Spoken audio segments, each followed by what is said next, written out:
ही अपने रब को मना लो। यरहमुकुम मन फिस समा, तो आसमान वाला तुम पर रहम करेगा। सुभान अल्लाह। रहम करो। मेरे नबी ने कैसे रहम किया। आज देखो हमारे कारी अजहर रजा साहब ने हमें बुलाया, खाना खिलाया, सब कुछ किया, गाड़ी से आए गाड़ी से जाएंगे इन्हीं की उम्मीद पर। लेकिन अल्लाह के रसूल सल्लल्लाहु अलैहि वसल्लम ने तबलीग कैसे किया। किसी ने बुलाया भी नहीं, लेकिन मक्का से 70 किलोमीटर ताइफ था। अल्लाह के रसूल मक्का से पैदल चल करके ताइफ पहुँचे और वहाँ जाने के बाद लोगों को जमा किया और अल्लाह की वहदानियत का ऐलान किया। ला इलाहा इल्लल्लाह, ऐ ताइफ वालों, अल्लाह के अलावा कोई इबादत के लायक नहीं है। जैसे अल्लाह के रसूल ने अपने खुदा की वहदानियत का बयान किया तो बजाय ताइफ के लोगों ने मानने के हुजूर पर पत्थर बरसाने लगे। और इतने पत्थर चलाए कि रसूल करीम की पिंडलियां सब जख्मी हो गईं और सरकार के जूते खून से भर गए। बैठ गए सरकार। जब बैठ गए तो अबू हुरैरा का बयान है कि हुजूर के साथ में दो एक लोग जो थे उन लोगों ने कहा, क़ील ले रसूलिल्लाहि उदु अलल मुशरिकीन। अबू हुरैरा कहते हैं कि हुजूर से कहा गया, अल्लाह के रसूल इन मुशरिकीन पर बद्दुआ कर दो, इन पर बद्दुआ कर दो, हिलाक हो जाए। ऐसे मौके पर भी मेरे नबी ने क्या फरमाया, इन्नी लम उबअस लआन, ऐ लोगों मैं लानत और बद्दुआ करने के लिए नहीं भेजा गया हूँ। मैं लानत और बद्दुआ करने नहीं भेजा गया हूँ। इन्नमा बुइस्तु रहमा, और बेशक मुझे रहमत बना के भेजा गया है। उसके बाद हुजूर ने हाथ उठाया और ताइफ वालों के लिए दुआ मांगी। अल्लाहुम्मा यहदी कौमी, अल्लाह मेरी कौम को तू हिदायत दे दे। फ़इन्नहुम ला यालमून, इसलिए कि मेरी कौम मुझे पहचानती नहीं है। ये हुजूर ने दुआ मांगी थी। तो हुजूर रहम बन के आए। कहते हैं मुझे अल्लाह ताला ने रहमत बना के मबूस फरमाया। आप भी उन्हीं की उम्मती हो, अपने भाइयों पे रहम करो, अपनी औलादों पे रहम करो, अपनी बहू पर भी रहम करो। आजकल पतोहिया लेके आते हैं बड़े शौक से, उसके बाद उस पर जुल्म कितना होता है।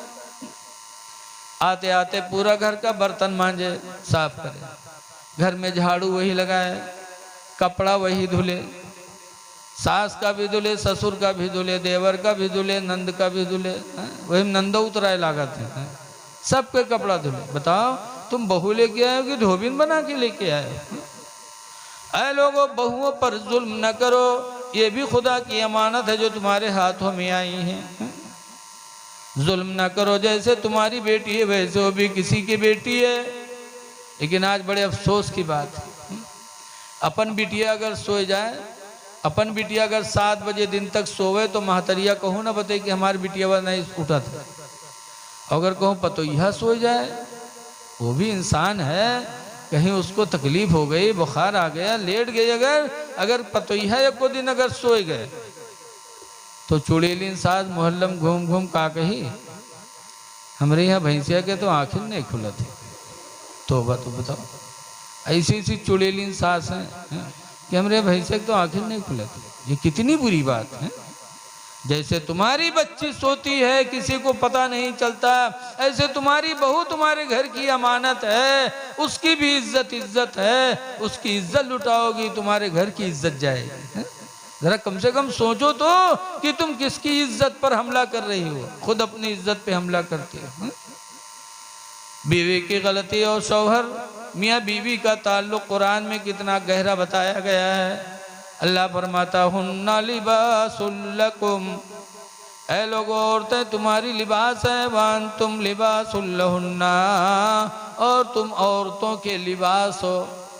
और लिबास का काम है इज्जत का छुपाना।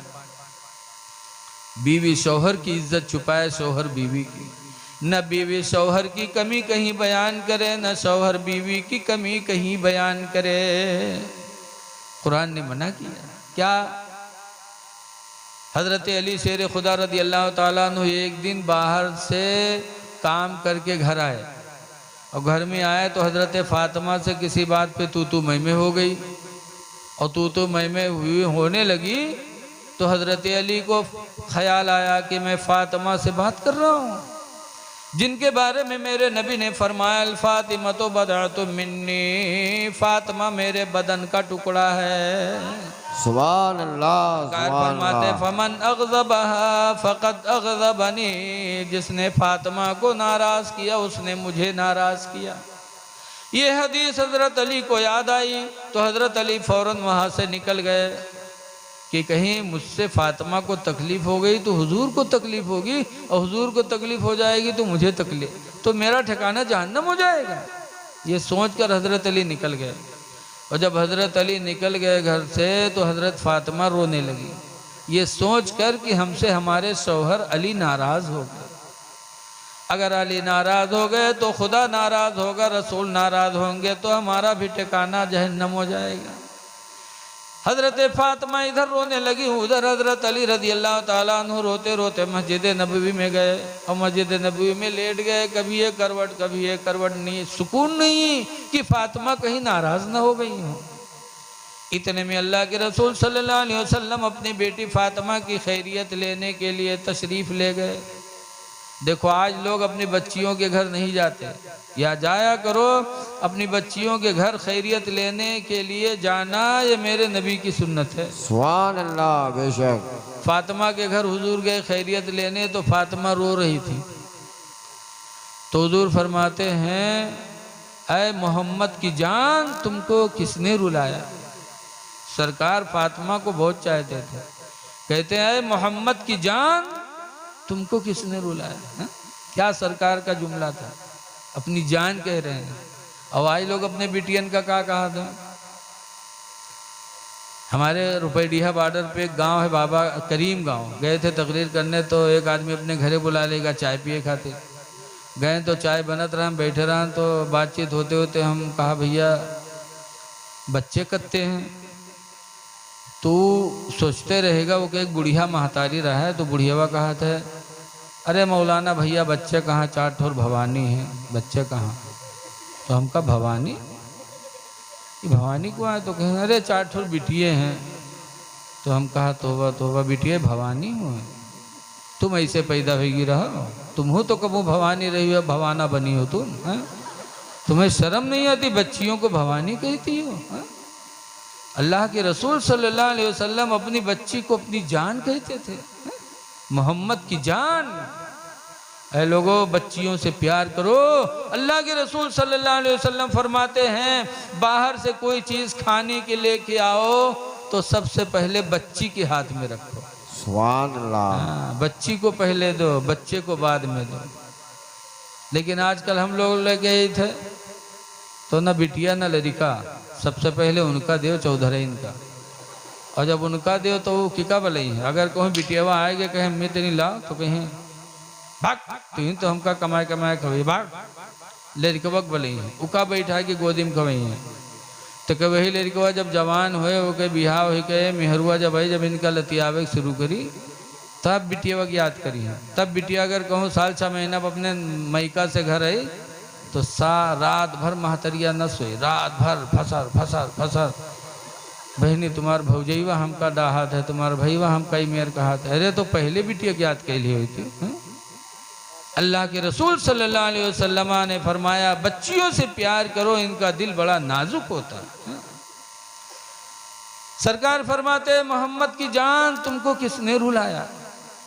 तो हजरत फातिमा का अंदाज देखो, आज अगर मियाँ बीवी में झगड़ा हो और लड़की रो रही हो, लड़की का बाप आ जाए तो फौरन बिटियाँ टैची उठाई कहा चलो अब भाई घर में रह रोजी ना हो।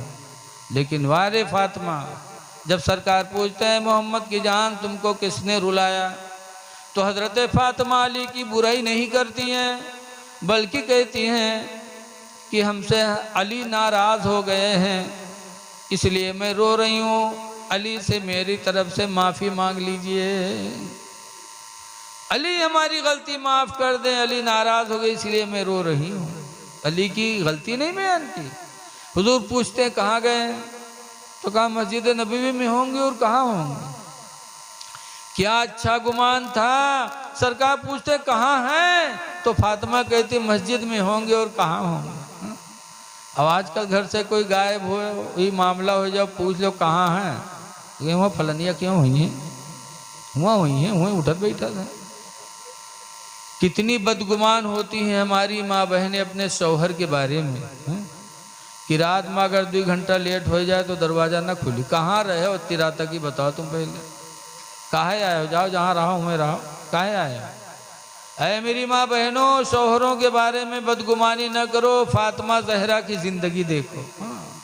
नबी करीम ने पूछा अली है कहाँ, तो फातिमा कहती है मस्जिद में होंगे। और कहाँ होंगे? हुजूर मस्जिद तशरीफ़ ले गए, देखा तो हज़रत अली, गर्मी का टाइम था, कभी ये करवट कभी वो करवट, पूरे बदन पे मिट्टी लगी थी। सरकार ने देखा तो फरमाया कुम या अबा तुराब, ऐ मिट्टी के अब्बा खड़े हो जाओ। तो हज़रत अली खड़े हो गए। जब खड़े हुए तो सरकार ने डांटा नहीं कि तुम मेरी बेटी से नाराज़ हो के क्यों भागा है, बल्कि सरकार क्या कहते हैं, अली मेरी बेटी फातिमा तुम्हारे निकाह में है, और अल्लाह ताला ने औरतों को कम अक्ल बनाया है। कम अक्ली की वजह से अगर मेरी बेटी फातिमा से गलती हो गई तो तुम नाराज़ क्यों हो गए? अली खुदा के लिए मेरी बच्ची फातिमा की गलती माफ़ कर दो, ये मेरे नबी ने फरमाया। हज़रत अली शर्म के मारे पानी पानी हो गए, कहने लगे अल्लाह के रसूल आप फातिमा से सिफारिश कर दो कि फातिमा हमारी गलती को माफ़ कर दे। ये मियाँ बीवी में सोच होनी चाहिए। लेकिन आजकल के ससुर भी अजीब हैं, अल्लाह रहम करे। बिटिया घर से जाए लागी तो जब जाए घर छुट्टी तो रोईबे करी, और जब रोवे लगी तो पप्पा का कहीं हैं, काहे रोवत है रे, डराए ना जा।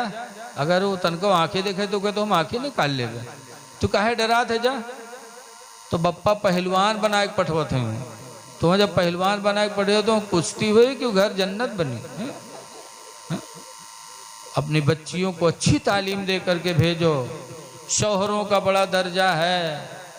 हदीस पाक में मेरे नबी फरमाते अलमरअतु इज़ा सल्लत खम्सहा, जो औरत 5 वक्त की नमाज अदा कर ले, वसामत शहरहा, और रमज़ान का रोज़ा रख ले, वाताअत बालहा, और अपने शौहर की फरमा बरदारी कर ले, व अहसनत फरजहा, और अपने आप को ज़िना से बचा ले, फतदखुलल जन्नत मिन अय्यि बाबिन शात, तो वो औरत जन्नत में जिस दरवाज़ा से चाहेगी दाखिल हो जाएगी।